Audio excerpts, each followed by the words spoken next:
Hello! Today I have a recipe for you for a delicious, easy to make tortilla with chicken and vegetables. The list of ingredients is available in the description of my video. Of course, I invite new viewers to subscribe to the channel. We need 2 chicken fillets cut into smaller pieces. Add the gyro seasoning, 1 tablespoon of oil, mix everything, then bake. I baked it in an oil-free fryer at 360 degrees for 10 minutes. You can do it in the oven, extending the cooking time, or you can just fry the meat in a pan.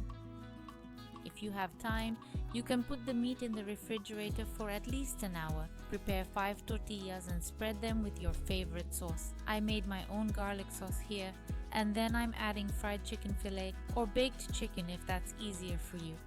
Then I chopped 1 head of baby romaine lettuce and I'm adding it to the tortilla. Next, 1 red onion, cherry tomatoes. I used about 15 pieces for these 5 tortillas.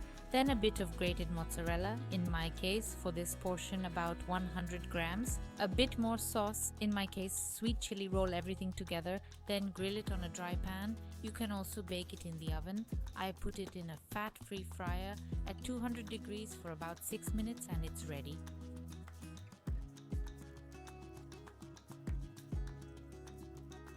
I have 5 tortillas ready. They taste very good, quick to prepare. You should definitely prepare them. Of course, watch my next videos. The list of ingredients is available in the description under the video. Thank you. Best wishes.